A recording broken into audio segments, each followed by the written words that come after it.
Number 10. Wall-E is responsible for Earth's destruction? Wall-E isn't exactly like other robots of his kind. He collects things, listens to old recordings, and longingly stares up into the night sky, all alone. But how did it become this way? All the other robots of his kind are clearly out of commission, so why isn't he? The answer, according to some theorists, is that he killed them all, one by one. You see in the movie how angry he can get when people or robots try to take and destroy the things he covets, like the seedling he found on Earth.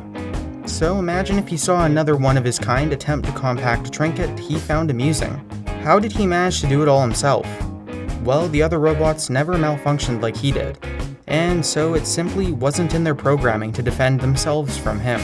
Using parts salvaged from his victims, he has survived much longer than any of his kind should. But here's the most damning part of the theory. When humanity left the planet, they left the various Wall-E bots behind to clean everything up for a reason, meaning they expected it to work. Eventually. Probably in much less time than the Axiom has been in space, meaning that at least in the city he resides in, he is the reason things haven't improved in all those hundreds of years. Number 9. Helga is the protagonist in Hey Arnold. Helga is a complicated character, to say the least. Spoiler alert, she's in love with the main character Arnold, but she doesn't exactly express this very well. At all, actually. She's actually Arnold's #1 bully throughout every episode of the show. Her life is clearly much more complicated than Arnold's, and she is in every episode. She goes on and on about how she loves Arnold, and it is her saying, "Hey Arnold," throughout the opening. Even just looking at the screen time given to each of the show's characters, Arnold's is rather low compared to main characters of other cartoons. No matter how you look at it, the show is pretty much about Helga and her obsession with Arnold. But with Helga as the main character, the show gets a little dark. It is a show about a girl with a unibrow, a creepy shrine to a football-headed kid, a sister she can never compare to, and a father that sometimes simply calls her the girl. So perhaps it's best to leave the show as it is.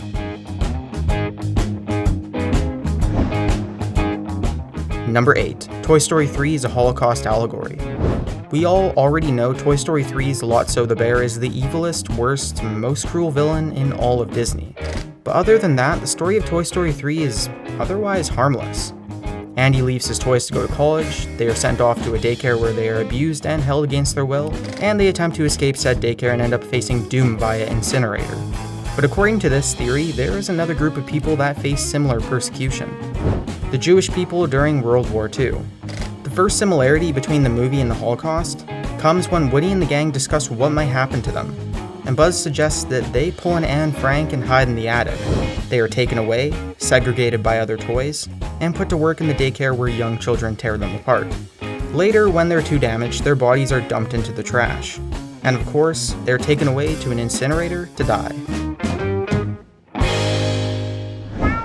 Number 7. Donald Duck has PTSD.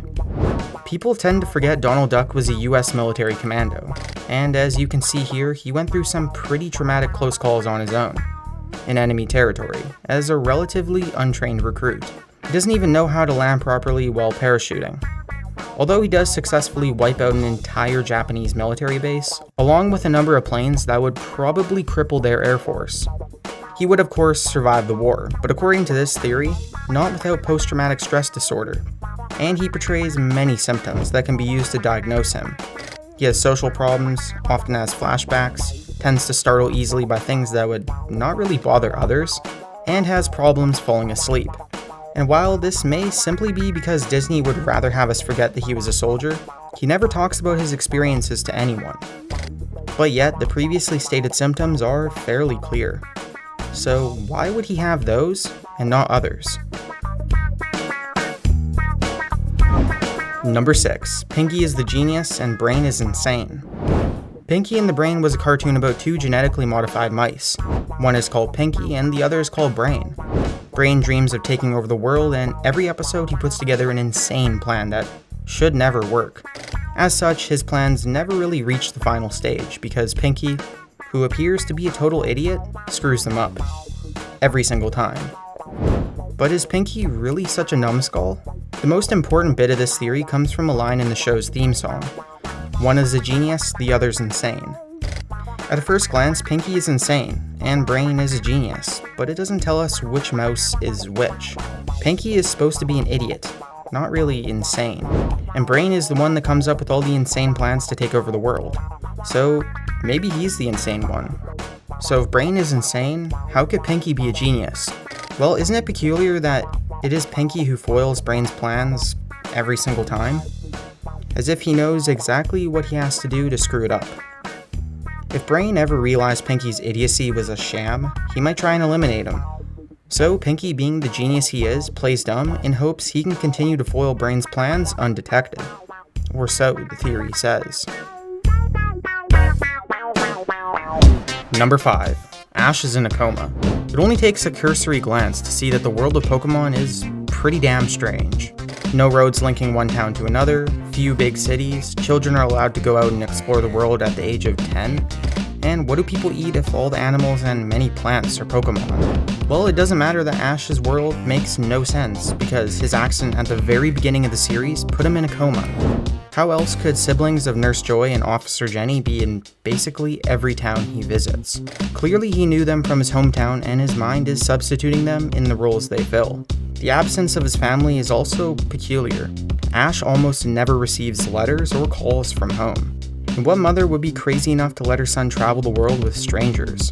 The common theory that we found explains Ash fighting through all the gyms and leagues as really him taking down the barriers in his mind that he needs to remove if he wants to reawaken, as he needs to realize he is in a coma before he wakes up, because otherwise, according to the theory, he would suffer brain damage.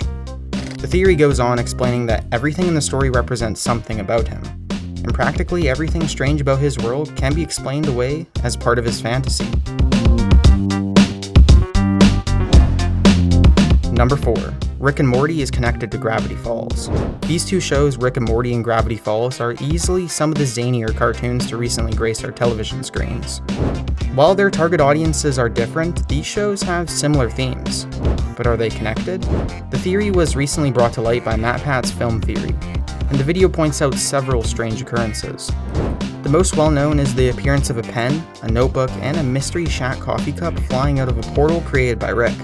Items that were sucked through a portal in Gravity Falls. There are some other in-show references, such as a pair of siblings that look like Dipper and Mabel, and the show's antagonist, Bill Cipher, appearing on screens in Rick and Morty. But the most important evidence the video gives is found in Gravity Falls Journal 3. In the corner of a wanted poster is a message from Bill Cipher that, when decoded, says Rick was here. Pair all these things and more with the fact that the directors of the shows were good friends and could have easily made these things mesh together. And you probably have two shows sharing the same multiverse. Number 3. The genie and salesperson in Aladdin are the same character. Aladdin begins with a salesman trying to sell you a lamp that you soon learn is actually the genie's lamp, and the story is recounted from there. But have you ever stopped to question who this shifty salesman actually is? Well, don't worry, because some people believe that they have already figured it out. Based on all the information we have, the salesman is none other than the genie himself. Where's the proof? Well, firstly, they're both voiced by the same actor, the late Robin Williams. Kind of odd for an actor to voice two characters in the same movie, no? Also, have a look at their appearances. They both wear blue robes tied with red sashes and have the same long, thin beard. This isn't the most convincing evidence, of course, but things can get much more interesting when you compare the salesman to every other character in the story. Unlike every other character, except the genie of course, the salesman only appears to have 4 fingers. It isn't uncommon for some characters in cartoons to have only 4 fingers, but normally they all do. Or none of them do, unless one is a magical specter that doesn't give a damn. You do, however, have to wonder why he would be selling his own lamp. Number 2. The kids from the Magic School Bus became the Planeteers. Miss Frizzle's class in the Magic School Bus isn't exactly normal. Going on daily field trips to study ecology and science is not on schedule for most elementary school classes. But there is another strangely similar looking, but older group, the Planeteers. This theory, explained by the Geeko system, says that Miss Frizzle's class is really a camp training new ecological warriors via mind control. A logical argument against this is that Miss Frizzle's class contained more students than the 5 that look most like the Planeteers. But that's only because they weren't all suitable. Remember how Phoebe would always make references to how her old school was different? Well, this was really her mind resisting control, and this drove her mad later on. Janet and Ralphie, on the other hand, would escape the island and end up becoming criminals, Dr. Blight and Hoggish Greedley. The theory doesn't explain what happened to Keisha, but anything can happen in Miss Frizzle's class. Number 1. Timmy from the Fairly OddParents just imagines Cosmo and Wanda. With the exception of having Fairly Godparents, Timmy arguably has the worst life a kid his age can have. His teacher absolutely hates him, his babysitter abuses him in many ways, he is bullied by a rich kid and a big gray kid. He only has 2 friends, and worst of all, his parents don't seem to notice or give a damn about him. It's pretty bad. Possibly even enough to make him imagine he actually has fairy godparents. I mean, think about it. When have any of Timmy's wishes ever had a permanent effect on his life? The answer is never. But the theory gets darker. Why are they his godparents? Doesn't Timmy have real godparents of his own? Well, maybe he did, and maybe they were people that actually cared. But since we never see them, it makes sense to say that they are, sadly, dead. Why else would Timmy imagine up new ones?